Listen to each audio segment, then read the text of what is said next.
Following the conclusion to this year's Rugby World Cup in France, in today's video I'm going to be naming my team of the tournament based upon each of the players' performances from the pool stage games right through to the knockout fixtures. I'll be very interested to hear who makes your team of the tournament, so please do leave it in the comment section down below and tell me what changes you'll make to my 15.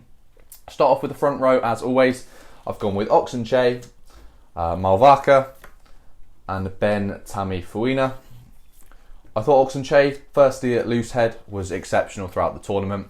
He came on in the latter half of games and often didn't even start the match as that position was given to Stephen Kitsoff. But when he came on, he's made such an impact, especially in the semi-final against England. He was one of the key players to turn around the match and swing the momentum right into South Africa's favour. His scrummaging ability is just second to none. He goes by the saying that salads don't win scrums, and you definitely can't argue with him because in the latter half of the game against England, he completely sort of crushed the English scrum and provided the last-minute penalty for Andre Pollard to win the Test match. So fair play to him, he was exceptional. I was debating between him and Andrew Porter. I think the Oxenche was the correct choice, but I'm just going to say Andrew Porter was exceptional throughout the tournament. He got through so much work for Ireland. If you look at the stats, he was right up there. And with Ireland really running with one loose head prop with an injury to Cian Healy before the tournament, I thought he really did stand up. But Oxenche was the right choice for me. At hooker, Malvaka. I didn't think the hookers were the strongest position in terms of competition for player of the tournament. But I thought Malvaka was very good throughout the tournament for France. He's usually struggled a little bit with his line-outs, not been the most consistent, and that's why he usually lost out to Marchand in the number 2 jersey for France. But I thought he improved in this area throughout the tournament, and I thought his evasive running was really the thing which set him apart from many other hookers. His ability to run ball in hand and get to such a high speed for a hooker and be so mobile is definitely something which is a sort of unique selling point for him. And at tight head, Ben Tammifouina, I thought he was really solid throughout the tournament. It's very difficult for these big names when they're playing for sort of tier 2 teams in which they're not usually given the beneficial scenarios to show off what they're really good at. But I thought Ben Tammifouina was very good.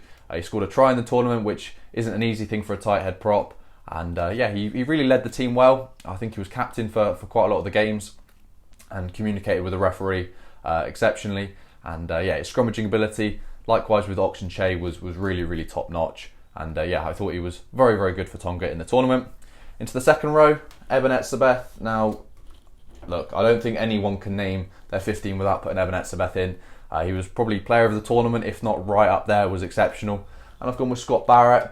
I didn't feel outside of Etzebeth there was another second row which massively sort of shone, or definitely no one was quite at the level of Eben Etzebeth. Etzebeth was instrumental in disrupting lineouts throughout the tournament. If I look back to even the game they lost against Ireland, I thought it was exceptional in the air. And then Scott Barrett, a really solid player for New Zealanders.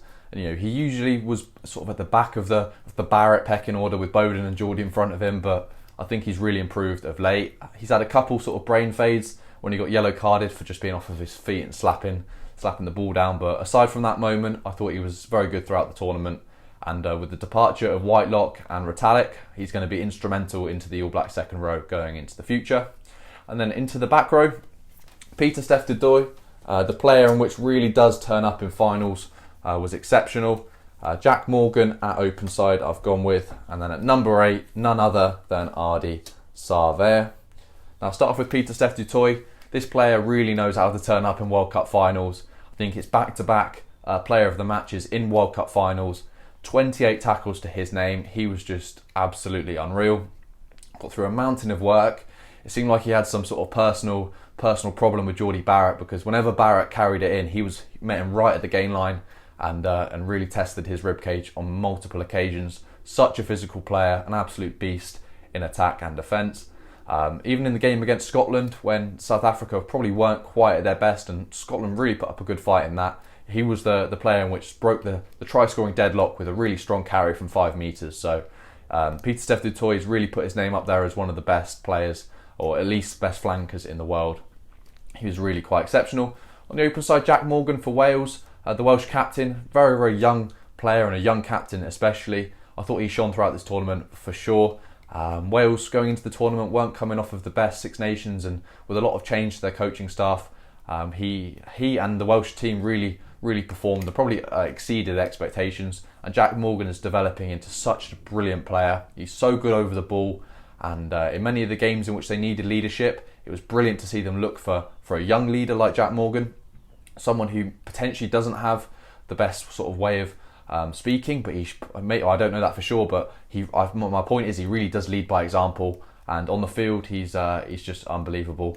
He's really developed his attacking game, and I can't remember which game it was. It might have been either against Fiji or Australia. He put a beautiful inside ball to I think it was Bigger or Davies, who went under the post. He was really good in both attack and defence, so fair play to Jack Morgan. And he's definitely a player to look out for the future. And at number 8, Ardie Savea, the World Player of the Year, which has been recently announced, was exceptional throughout the tournament. I don't think there's many better jackling over the ball than Ardie Savea. He was really exceptional. He's so tenacious going forward in attack. You can often see people sort of man mark him when he's around the ruck, and you can't let him get on that ball, otherwise he'll steal it and either take the ball or get the penalty. So he's been invaluable for the All Blacks, and he's just an unreal player. At scrum half, I've gone for Aaron Smith, who's retiring after this tournament, and partnering him at halfback, I've gone for Richie Mo'unga. Now, Aaron Smith, it was a difficult toss-up between him and Antoine Dupont. I thought both of those players were just superb throughout the tournament. I'm going to go to Aaron Smith.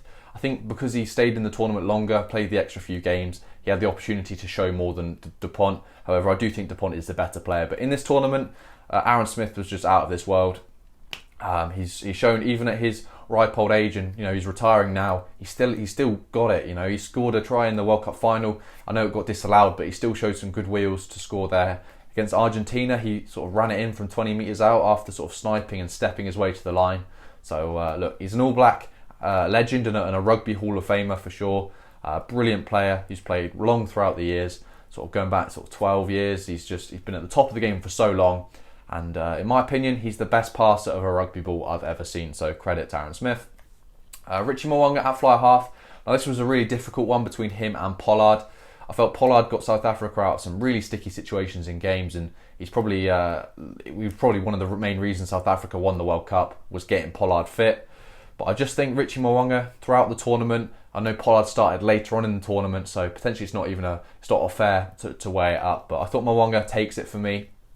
I thought his setup for the Will Jordan try against Ireland, and the fact that you've got a fly half who is just such an attacking threat. If you look across all of the 10s in international rugby, I'm not sure there's many that can attack the gain line like Richie Mo'unga, and not only attack the gain line but have the ability to sort of break through it. And as soon as he makes a break, he's not like your Owen Farrell, Sextons or Biggers who aren't the fastest of players. He's really got a good level of pace who can really sort of stretch away and accelerate away from contact. I also thought his try-saving tackle against, I think it was Damien Penaud against France, even though they did lose the match convincingly, was just another outstanding moment. Into the centres, I've gone for Bundyaki and I see now Selevu, two exceptional players throughout the tournament. I thought Bundyaki, if he had the opportunity to go later on into the tournament, would be up there for player of the year or player of the tournament. I thought he was exceptional against every game he played in, really. I think he got 4 tries in the first few games, so he was really racking up the tries. And his ability to provide consistent go-forward ball, get Ireland over the gain line and play their attacking rugby was just brilliant to see. I think he is playing on past this World Cup, so it'll be good to see how he goes in a green jersey over the next couple of years. And then partnering him at 13, we've got Nice Selevu, one of the most dangerous and just attacking outside centres in the world. Got so much flair and ability to offload, to step, some really high-end pace as well. And I think he's the Fijian captain, so he's one of the main Fijian names, which makes the cogs tick. And I thought he was exceptional throughout the tournament. Provides such a threat. Remember against England, he was threatening throughout. In the opening game against Wales, he was instrumental with his partnership in the centres, either with Tuisova or Randrandra, whoever he was playing with. They gelled so nicely, and he really is a huge threat in the outside centre jersey. And then on the left wing, I've gone for Colby. Colby was huge for the South Africans throughout the tournament. I think the main shining moment was probably the charge down of Tomas Ramos' goal kick. which was a game that the South Africans won by a single point. He saved a potential, obviously we don't know if the kick was going over, but a potential 2 points against Ramos, and it probably was going over, knowing the ability of Thomas Ramos off of the kicking tee. And Colby shone in the last World Cup in 2019, scoring a try in the final. No tries in the final for him this time, but it doesn't mean he was any less involved.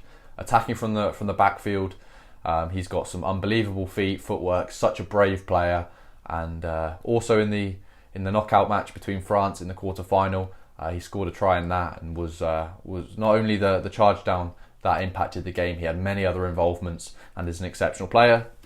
And then on the right wing, it feels a little bit harsh to leave Damien Penaud out of this team, but I think you have to give it to Will Jordan. I thought it was exceptional throughout the World Cup. 8 tries, it should have been a 9 if it wasn't for Richie Mo'unga being a little bit greedy and going by himself.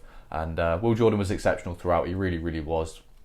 Not many players have I seen that have the ability to sort of create tries out of completely no sort of try scoring threat, and just turn the scenario on its head and somehow make a break or a try, or whether it's a chip and chase or a sort of a line he runs fading on the ball, anything like this, he's got the full bag of tricks. So fair play to Will Jordan. And then a fullback, I've gone for Thomas Ramos. I wasn't really sure who to put a fullback. I didn't think Thomas Ramos was particularly outstanding in the tournament, but then I was sort of looking through the other fullbacks. Of Beauden Barrett had a good tournament. Willemse was decent. But if you're ever struggling to pick a fullback, I think going with Thomas Ramos is never a bad call, especially when we're looking back to the first game of the tournament, the opening match between New Zealand and France. Ramos was quality in that game, so I'm just giving that one to Thomas Ramos. Let me know who you'd put in there. Maybe I should have gone with Beauden Barrett, because I thought he was exceptional throughout the tournament, especially in the Ireland match, but I have gone for Thomas Ramos. So yeah, please do let me know what your thoughts are on my team. Who would you swap in and swap out? Hopefully you enjoyed that I'm not writing the names down, and I've made sort of little cards for each of the players. It took a little bit of time, so hopefully it's improved the video. If not, I can go back to writing the names on the board as always. But yeah, let me know your thoughts in the comment section down below, and yeah, thank you very much for watching.